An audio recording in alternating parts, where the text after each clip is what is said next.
எனக்கு ரொம்ப ஆச்சரியமானது என்னென்னா, இது வந்து ரூரல் டெவலப்மெண்ட் அண்டு அக்ரி மினிஸ்ட்ரியினுடைய அமைச்சர் வந்து இதை தாக்கல் செய்தார்.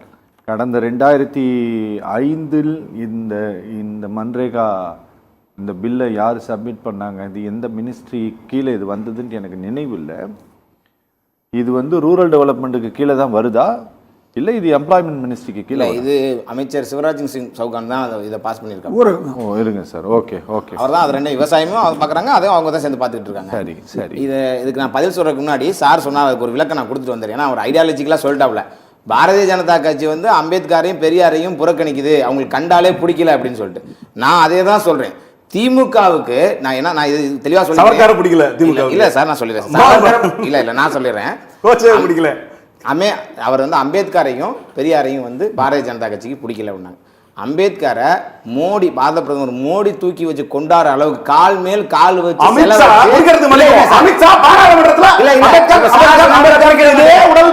உடல் மொழியில அம்பேத்கர் எங்க போனாலும் அம்பேத்கர் என்ன மாதிரியான மொழின்னு ஒரு 6 மாதத்துக்கு முன்னாடி பாராளுமன்றத்தில் சார் குறிக்கிட மாட்டேன், நான் சொல்லிடுறேன், நான் பதிவு பண்ணிடுறேன். ரெண்டாவது சுற்று சார், ஒரு நிமிஷம் கொஞ்சம் நான் முடிச்சிடறேன், 2 நிமிஷத்துல முடிச்சிடறேன். இப்போ அம்பேத்கரை நாங்கள் வந்து எப்படி கொண்டாடணும், எந்த அளவுக்கு பண்ணணும் அப்படிங்கிறத பாரத பிரதமர் தெளிவாக பண்ணிட்டு இருக்காரு. நான் தெளிவாக தமிழ்நாட்டில் சொல்லிக்கிறேன். பசும்பொன் முத்துராமலிங்க தேவர் வந்து தேசியமும் தெய்வீகமும் எனது 2 கண்கள் சொன்ன முத்துராமலிங்க தேவர் குரு பூஜைக்கு முதலமைச்சர் ஸ்டாலின் போயிட்டு அங்கே திருநீர் போடுறாங்க. அந்த திருநீரை அத்தனை லட்சம் மக்களோட உணர்வை கையை வச்சு அழிச்சிட்டு வர்றாரு. உங்களுக்கு நம்பிக்கை இல்லை அப்படின்னா நீங்க நேரத்துக்கு போக கூடாது. நீங்க தேவருங்கிறவர் வந்து பல கோடி மக்கள், பல லட்சக்கணக்கான மக்களோட உணர்வு. தேவருங்கிறது ஒரு ஜாதி கிடையாது. தேசியமும் தெய்வமும் எனது 2 கண்கள் ஒவ்வொருத்தனோட உணர்வு, அவன் எல்லாருமே தேவர் தான். அவன் இஸ்லாமியா இருக்கட்டும், கிறிஸ்தவா இருக்கட்டும், யாருக்கெல்லாம் அந்த உணர்வு இருக்கோ அது தேவர். அந்த தேவரை அசிங்கப்படுத்திட்டு நான் தெளிவா சொல்லிக்கிறேன், தென் தமிழகத்தில் திமுக இந்த முறை துடைத்து எறியப்படும். அதை நீங்க எழுதி வச்சுக்கோங்க. ஏன்னா ஐடியாலஜிக்கல் இல்ல சார், ஐடியாலஜிக்கா அவர் பேசிட்டாரு. நான் ஐடியாலஜிக்கா நான் சொல்லிடுறேன், அதுக்கப்புறம் நான் இந்த திட்டத்துல வந்துடுறேன். சார் சொன்னாப்ல பஞ்சாயத்துல வந்து சொன்னாப்ல மகாத்மா காந்தி வந்து சொன்னாராம், பஞ்சாயத்து தான் ரொம்ப முக்கியம், கிராமப்புறங்கள் தான் உண்மைதான் சொன்னார் தான். ஏன் திமுக வந்து இன்னும் 1 வருஷமா தமிழ்நாட்டில் வந்து பஞ்சாயத்து தேர்தல் நடத்தாம வச்சிருக்கீங்களே தென் தமிழகத்துல, அதுக்கெல்லாம் நீங்க என்ன சொல்ல போறீங்க? இன்னும் சார் பஞ்சாயத்து தேர்தல் நீங்க நடத்தல, பஞ்சாயத்து தானே முக்கியம், கிராமப்புறம் தானே முக்கியம். எந்த கிராமத்துல பஞ்சாயத்து தலைவர் பதவி காலம் முடிஞ்சா 6 மாசம் கூட ஆகல சார். சரி பதவி காலம் முடிஞ்சா 6 மாசம் ஏன் தேர்தல் நடத்த மாட்டேங்கிறீங்க? ஏன்னா உங்களுக்கு ஆன்டி இன்கம்பன்சி இருக்குங்கிறது தெளிவா தெரியும். எப்போதுமே திமுக தேர்தலில் ஜெயிச்ச உடனே ஒரு 3 மாசத்துல தான் பஞ்சாயத்து தேர்தல் நடத்துறதுக்கு தயாரா இருக்காங்க. கேரளா பாத்துங்க, இன்னும் தேர்தல் வந்து இன்னும் 2 மாசம் 3 மாசத்துல இருக்கையிலே இப்ப பஞ்சாயத்து தேர்தல் நடத்திருக்காங்க. அதனால நான் என்ன சொல்றேன்னா, இவங்க வந்து சொல்றது ஒண்ணு செய்யறது ஒண்ணு. அதனால இன்னொன்னு சார் ஒண்ணு தெளிவா சொன்னாப்ல, 100 நாள் வேலை வந்து நீங்க எப்படி உறுதிப்படுத்த போறீங்க அப்படின்னு. நான் வந்து சப்ஜெக்டுக்குள்ள போயிடுறேன். 100 நாள் வேலை வாய்ப்பு, 100 நாள் 125 நாளை வந்து நீங்க எப்படி உறுதிப்படுத்த போறீங்க நீங்களும் கேட்டீங்க, சாரும் கேட்டாப்ல. நான் சொன்னேன், இதுக்கு முன்னாடி காங்கிரஸ் 2005 இந்த திட்டத்தை கொண்டுட்டு வரும்போது 100 நாளை அவங்க எப்படி உறுதிப்படுத்தினாங்க? 100 நாளை எப்படி உறுதிப்படுத்தினாங்க? அதுக்கான நீங்க பதில் சொல்லுங்க. நீங்க எப்படி 100 நாளை உறுதிப்படுத்தினீங்களோ அதே மாதிரி தான் நாங்க 125 நாளை உறுதிப்படுத்துறோம். நீங்க சொல்றீங்க நீங்க அப்ப பணம் தர மாட்டேன்னு சொல்லல. 100 நாள் உறுதிப்படுத்தணும். அந்த டாயரங்க இருக்கும்போது யாருக்கும் ஃபண்ட் தர மாட்டேன்னு யார் நிப்பாட்டிருக்காங்க. 3000 கோடி பணம் தரல. இங்க உத்தரப்பிரதேசம் மட்டும் வாண்டா போகுதுன்னு நினைச்சா இந்த ஒட்டுமொத்த இந்திய தேசம் என்ன ஆகுது? இங்க உத்தரப்பிரதேசம் மட்டும் வாண்டா போகுமா? உத்தரப்பிரதேசம் மட்டும் வாண்டா போகுமா? ஒரு நிமிஷம். ஒட்டுமொத்த தமிழ்நாடு சார் எல்லாத்தையும் பீகார் அப்ப தமிழ்நாடு ஒரு நிமிஷம். நீங்க தமிழ நானும் தமிழ்நாட்டை பத்தி பேசுவோம். எதுக்கட்டாலும் உத்தரப்பிரதேசம்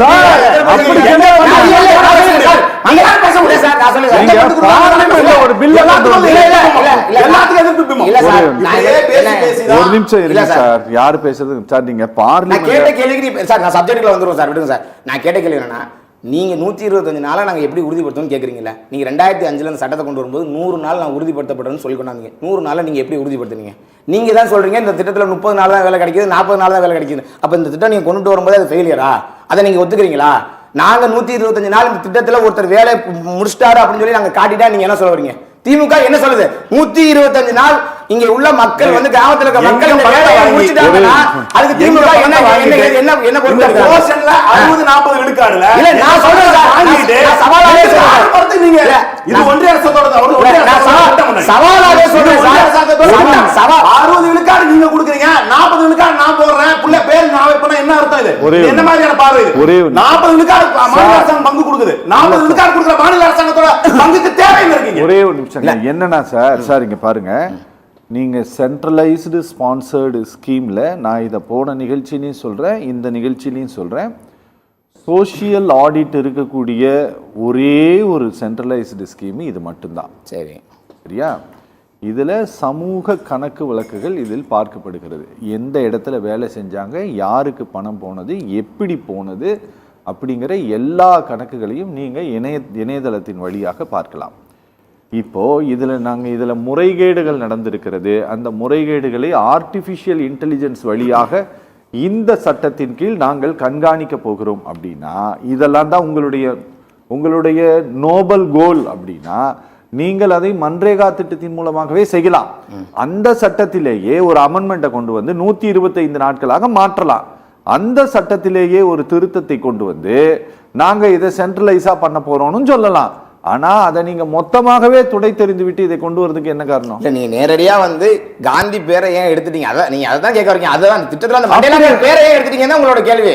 நாங்க என்ன சொல்றோம்னா, அதுக்காக தான் நான் தெளிவா சொல்றேன். காந்தியை வந்து எந்த இடத்துலயும் நாங்க குறைச்சு, நீங்க வந்து இந்த பேரே வந்து காந்தியோட கனவு இல்ல, காந்தியோட கனவு தான். நீங்க உங்களோட என்னன்னா என்ன பிரச்சனை, என்ன பிரச்சனைகள் முக்கியம் இல்ல, அந்த திட்டத்துல என்ன இருக்குங்களா, என்னடா அதுல குறைய கண்டுபிடிப்போங்கிறதா உங்க எதிர்கட்சிகளோட வேலை. நான் 100 இது எவ்வளவு பெரிய வரவேற்கக்கூடிய திட்டத்தை கேள்வி கேட்டீங்க சார், பதிலே சொல்லக்கூடாது சார், பதிலே சொல்லக்கூடாது, பதில் சொல்லணுமா? இந்த திட்டம் எப்படி மடைமாற்றி கொண்டு போயிட்டு இருக்கான்னு பாருங்க. ஒரு திட்டத்தை ஒரு மனுஷனுக்கு, ஒரு கிராமத்துல கஷ்டப்படுற ஒரு மனுஷனுக்கு 100 நாள் கொடுத்த வேலையை 125 நாளா அதிகப்படுத்தி கொடுத்துருக்கோம். இது வந்து சட்டத்தை வந்து நம்ம கொண்டாடுற ஒரு திட்டத்தை நீங்க அப்படியே மடைமாற்றி ஏன் இந்த பேரை நீங்க மாத்திட்டீங்க சார்? திட்டங்களுக்கு என்ன பேர்? நான் என்ன சொன்னா, மகாத்மா காந்தி பேரை எடுத்துட்டு மோடி திட்டம் கொண்டு வந்திருக்கோமா, வாஜ்பாய் திட்டம் கொண்டு வந்திருக்கோமா? இல்ல இங்க ஒவ்வொரு திட்டங்களுக்கு பேரு பின்னாடியே ராஜீவ் காந்தி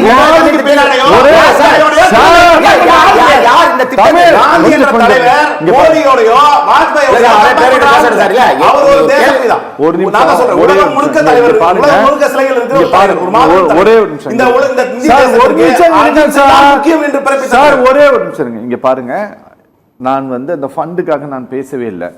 நீங்க உங்களுக்கு மிக அதிகமாக நாட்டிலேயே அதிகமான ஜாப் கார்டு வாங்கி ஆக்டிவ் மெம்பர்ஸ் இருக்கக்கூடிய ஸ்டேட் வந்து உத்தரப்பிரதேசம் தான்.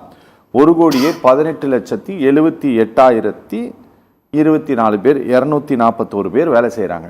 நீங்கள் அடுத்து ராஜஸ்தானில் இருக்கிறாங்க, மத்திய பிரதேசம் இருக்கிறாங்க, தமிழ்நாட்டில் ஆக்டிவ் மெம்பர்ஸ் 88,56,000 பேர் இருக்கிறாங்க. சரியா? நீங்கள் எந்த மாநிலத்திற்கும் இந்த 3000 கோடி அளவிற்கு நிறுத்தப்படலை. நீங்கள் எல்லா ஸ்டேட்டுக்கும் பணத்தை கொடுத்துட்டீங்க, தமிழ்நாட்டுக்கு மட்டும் நிறுத்தியிருக்கிறீங்க. நீங்கள் தயவு செஞ்சு நான் சொல்கிறேன், உங்களுக்கு சோனி லைவ்ல வந்து மகாராணின்னு ஒரு வெப் சீரிஸ் இருக்கும், இப்போ வந்து ரிலீஸ் ஆகிருக்கும். அதில் ஒத்து வராத மாநிலங்களுக்கு எப்படி பிரதம மந்திரி ஃபண்டெல்லாம் நிறுத்தி வைப்பாருங்கிறது அப்படியே சீன் பை சீன் எடுத்திருப்பாங்க. நடந்த சம்பவம் தான் அது. பீகாருக்கு எப்படி நிறுத்தப்பட்டதுங்கிற கதை தான் அது. அதை தயவு செஞ்சு பாருங்கள். நீங்கள் இப்போது ஏற்கனவே இந்த மாநிலம் ஒத்து வரல, நீங்கள் கொடுக்கறது இல்லைன்ட்டு நீங்கள் பார்லிமெண்ட்ரியினுடைய எஜுகேஷனுக்கான ஸ்டாண்டிங் கவுன்சில் பணம் கொடுக்குதுன்னு சொல்லுது, கொடுக்க மாட்டேங்கிறீங்க. மாநில உயர் நீதிமன்றம் நீங்கள் பணம் கொடுன்னு சொல்லுது. Right to information, right to education act படி 25% பேமெண்ட் கொடுக்கணும், அதை நீங்கள் இன்னும் கொடுக்காமல் இருக்கிறீங்கன்ட்டு அதை கொடுக்கல. நீங்கள் சமக்ர சிக்ஷா திட்டத்தின் கீழே பணம் கொடுக்கணும்னு சொல்லிட்டு பார்லிமெண்ட்ரி ஸ்டாண்டிங் கமிட்டி பார்லிமெண்ட்ல ரிப்போர்ட் கொடுக்குறது கொடுக்க மாட்டேங்கிறீங்க. சுப்ரீம் கோர்ட் சொல்லுது கொடுக்க மாட்டேங்கிறீங்க. அப்போ நீங்க இந்த திட்டத்துல 40% ஸ்டேட்டோட கான்ட்ரிபியூஷனை கொண்டு வந்த பிறகு, நீங்க எல்லா வேலையும் நான் தான் கொடுப்பேன்னு சொன்ன பிறகு, நீங்க எதிர்கட்சிகள் ஆளக்கூடிய மாநிலங்களை நீங்க பழி வாங்க மாட்டீங்கன்னு என்ன நிச்சயம்? ஏற்கனவே பழி தான் வாங்கிட்டு இருக்கீங்க. இல்ல சார், இப்ப எதிர்கட்சி பாஜக ஆளுற, நீங்க சொல்றது பார்த்தா பாஜக ஆளுற மாநிலம் மட்டும் கொடுத்துட்டு நான் பதில் சொல்றேன், எதிர்கட்சிகள் ஆளுற மாநிலத்துக்கு கொடுக்க மாட்டேன். நேத்து காஷ்மீரோட முதலமைச்சர் சொல்லியிருக்காரு, உமர் அப்துல்லா என்ன சொல்லியிருக்காரு? மோடி அரசாங்கம் நினைத்திருந்தால் காஷ்மீருக்கு நிதிகள், சார் நான் சொல்லிடுறேன், அது பெஸ்டா நீ சொல்ல மாட்டீங்க சார். ஒரு நிமிஷம் இருங்க சார். சார் அது இப்ப யூனியன் டெரிட்டரி சார், அதான் சார் சொல்றேன். அதனால நீங்க கொடுக்குறீங்க. அது முன்னாடி காஷ்மீருக்கு ஒண்ணுமே கொடுக்கலன்னு நான் என்ன கேக்குறேன்னா, அதாவது பாஜக மாநிலங்களுக்கு மட்டுமே பண்ணுது அப்படிங்கிறது. தயவு செஞ்சு சொல்றேன் கேளுங்க. ஜம்மு அண்ட் காஷ்மீர் மாநிலமாக இருந்தவரை அது புறக்கணிக்கப்பட்டது. நீங்க இப்ப யூனியன் இப்ப டெரிட்டரி கொண்டாந்தது நல்லதுங்கறீங்களா? நல்லது நான் சொல்ல இல்ல, மாட்டேன். அப்ப நிதி கொடுக்கறது அது எப்படி நல்லது காஷ்மீர் அப்படி கொண்டாந்தது நல்லது நீங்க ஒரே நாள்ல அந்த சட்டத்தை கொண்டு வந்துட்டு இப்ப அது நல்லதானே நடக்குது? நீங்க சொல்ற நிதி நான் சொல்ல மாட்டேன். அந்த மாநிலத்தோட முதலமைச்சர் சொல்றாரு, நிதி எங்களுக்கு வாரி வழங்கிட்டு இருக்காரு பாரத பிரதமர் நரேந்திர மோடின்னு சொல்றது யாருன்னா அந்த மாநிலத்தோட முதலமைச்சர். அப்ப காஷ்மீரை வந்து நீங்க யூனியன் டெரிட்டரியா கொண்டுட்டு வந்ததுக்கு வரவேற்கணும் தானே, நீங்க ஏன் வரவேற்க மாட்டேங்கிறீங்க?